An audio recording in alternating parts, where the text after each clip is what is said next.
Halo anak-anak Amazing Kids Sabtu Ceria GPDI Film Latimas, apa kabar? Puji Tuhan, luar biasa. Yes. Kak Susan percaya pada sore hari ini kalian semua dalam keadaan sehat-sehat saja. Puji Tuhan. Sebelum kita mendengarkan firman Tuhan, ayo anak-anak semuanya duduk yang manis. Dan kita akan siapkan hati untuk mendengarkan firman Tuhan. Tapi sebelumnya kita akan bernyanyi dulu ya.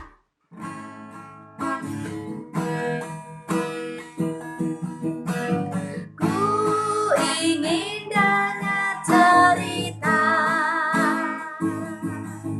tentang perbuatan Allah. Biar cerita ini tertanam dalam hatiku sampai selamanya.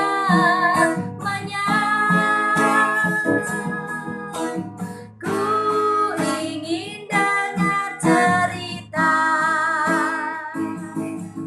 tentang perbuatan Allah. Biar cerita ini tertanam dalam hatiku sampai selamanya. Sampai selamanya.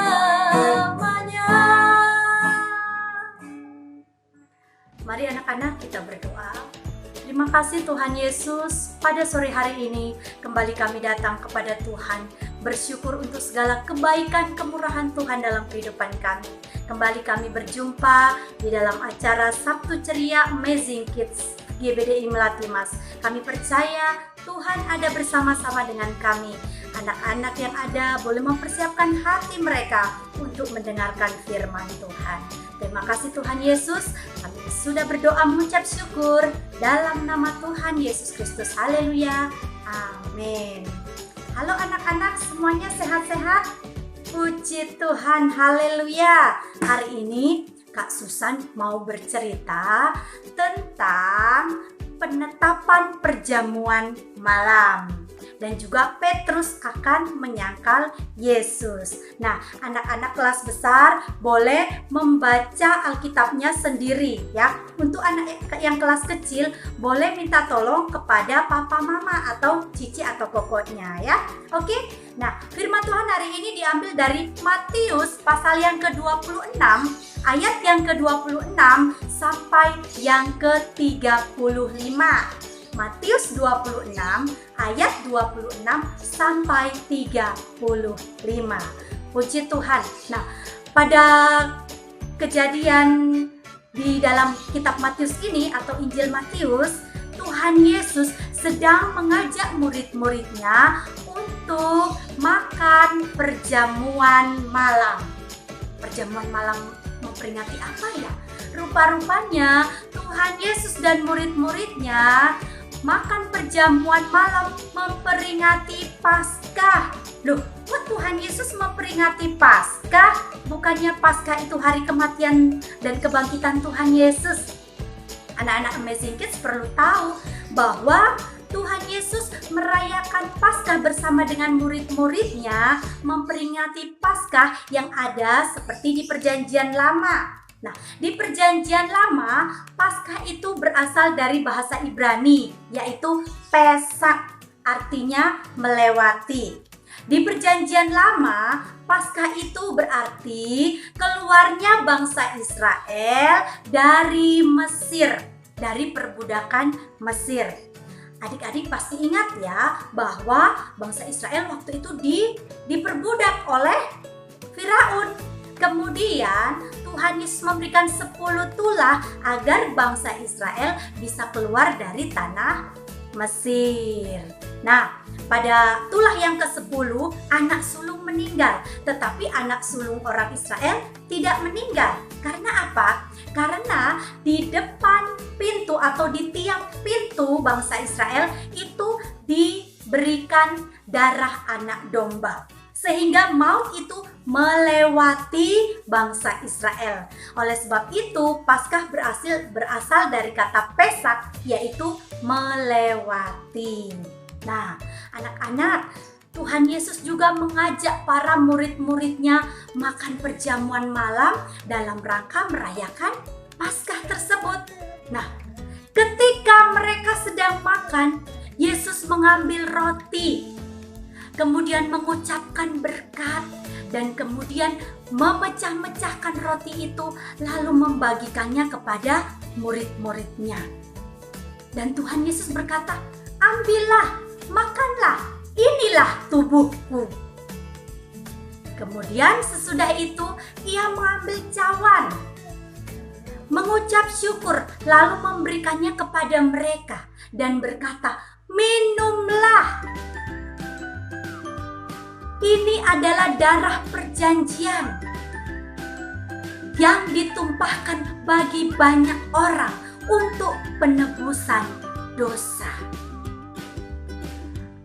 Akan tetapi aku berkata kepadamu, mulai dari sekarang aku tidak akan minum lagi hasil pokok anggur ini sampai pada hari aku meminumnya, yaitu yang baru bersama-sama dengan kamu dalam kerajaan Bapakku." Itulah yang diucapkan Tuhan Yesus di perjamuan malam itu. Nah, anak-anak, itulah perkataan Yesus yang biasa dikatakan oleh Bapak Gembala pada saat kita makan perjamuan Tuhan. Nah, adik-adik juga suka ikut perjamuan Tuhan ya di awal bulan ya. Nah, makan roti perjamuan dan anggur perjamuan.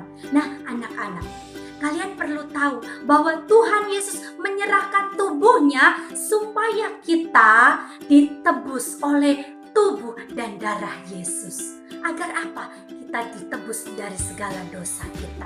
Oleh sebab itu, anak-anak, kalau sedang perjamuan jangan main-main. Karena apa? Itu memperingati pengorbanan Yesus di kayu salib. Pengorbanan bahwa Yesus menyerahkan tubuhnya dan darahnya mengalir untuk keselamatan kita.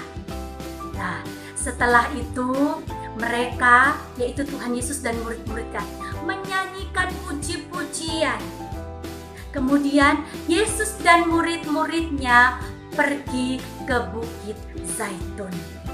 Nah, setelah sampai di Bukit Zaitun, Yesus berkata kepada murid-muridnya, "Malam ini kamu semua akan tergoncang imanmu," kata Tuhan. Ya, sebab ada tertulis, "Aku akan membunuh gembala dan kawanan domba akan tercerai-berai." Tetapi salah satu murid Tuhan Yesus, yaitu Petrus, dia berkata, "Biarpun mereka semua tergoncang imannya Tuhan, aku tidak akan tergoncang." Wah, Petrus dengan percaya dirinya berkata begitu ya. "Aku sekali-kali tidak akan tergoncang imanku Tuhan." Nah, Yesus berkata kepada Petrus, ya, "Sesungguhnya malam ini Petrus, sebelum ayam jantan berkokok 3 kali, engkau telah menyangkal aku 3 kali. Wah, Tuhan Yesus berkata demikian. Tapi apa yang dikatakan Petrus? Wah, Petrus berkata begini, "Sekalipun aku harus mati bersama dengan Engkau Tuhan, aku tidak akan menyangkal Engkau." Wah, Petrus sangat percaya diri. Nah, kemudian murid-murid yang lain juga berkata demikian. Nah, adik-adik yang dikasihi Tuhan, sebagai anak Tuhan, kita boleh percaya diri seperti Petrus. Tetapi ada satu yang harus kita lakukan, ya. Sebagai anak Tuhan, kita harus punya iman yang teguh. Ada banyak hal yang membuat iman kita tergoncang. Ada banyak hal yang membuat iman kita menjadi lemah. Tetapi mari kita berdoa kepada Tuhan supaya Tuhan menguatkan iman kita. Tuhan memberikan kekuatan kepada kita. Nah, Tuhan Yesus sudah naik ke surga. tetapi kita mau minta kepada Roh Kudus untuk bisa memberikan kekuatan kepada kita. Ya, adik-adik Amazing Kids yang ada, mari belajar dengar-dengaran akan firman Tuhan. Ya, pelajaran yang kita dapatkan dari cerita pada saat sore hari ini, yang pertama, kita harus memperingati perjamuan Tuhan dengan sungguh-sungguh. Gak boleh main-main saat perjamuan Tuhan, karena itu memperingati pengorbanan Yesus di kayu salib. Yang kedua, kita harus mempunyai hati yang dengar-dengaran kepada Tuhan. Jangan sombong, jangan terlalu percaya diri seperti Petrus. Kenapa? Orang yang selalu menyombongkan diri, pada akhirnya dia tidak berkenan di hadapan Tuhan. Betul yang dikatakan Tuhan. Nanti di kisah selanjutnya dikatakan bahwa Petrus menyangkal Yesus sebanyak 3 kali. Nah, apapun bisa terjadi dalam kehidupan kita. Apapun bisa terjadi dalam kehidupan adik-adik yang ada. Tetapi mari yang ketiga, kita minta kekuatan daripada Tuhan Yesus. Melalui kekuatan Roh Kudus. Roh Kudus, kuatkan aku supaya aku dapat melalui semuanya bersama-sama dengan Engkau. Jadikan aku orang yang rendah hati. Jadikan aku orang yang dengar-dengaran kepada firman Tuhan. Nah, adik-adik, perhatikan hidup kita. Perhatikan hati kita. Jangan sampai hati kita tergoda oleh dunia ini. Jangan sampai hati kita ini tergoncang gara-gara kesombongan kita.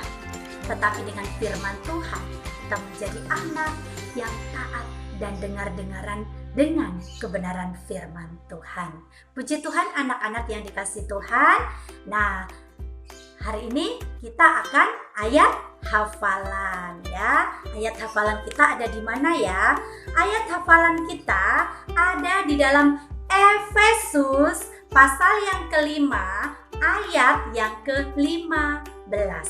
Sekali lagi, Efesus pasal 5 ayat yang ke-15. Karena itu, perhatikanlah dengan saksama bagaimana kamu hidup. Janganlah seperti orang bebal, tetapi seperti orang arif.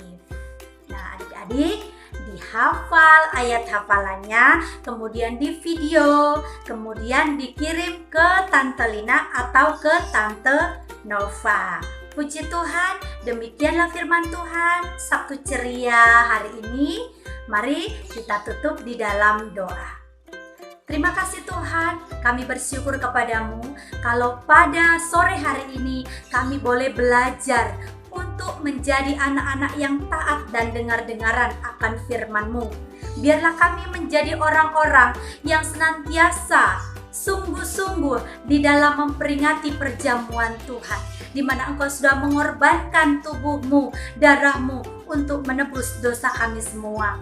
Jadikan kami anak-anak yang rendah hati, supaya kami tidak tergoncang, supaya kami tidak tergoda oleh keinginan dunia ini, tetapi kami menjadi orang-orang yang selalu taat, kuat di dalam Tuhan. Terima kasih Tuhan, memberkati anak-anak Sabtu ceria, Amazing Kids dimanapun mereka berada. Berkati dalam sekolah mereka, dalam setiap kegiatan mereka, dan juga Engkau memberkati orang tua mereka dalam pekerjaan. Berikan kesehatan, kekuatan selalu, agar mereka boleh menjaga diri mereka tetap sehat, kuat di dalam Tuhan. Terima kasih Tuhan Yesus, terpujilah akan nama-Mu. Kami akhiri Sabtu ceria pada sore hari ini dalam nama Tuhan Yesus Kristus. Haleluya. Amin. Tuhan Yesus memberkati kita semua. Bye.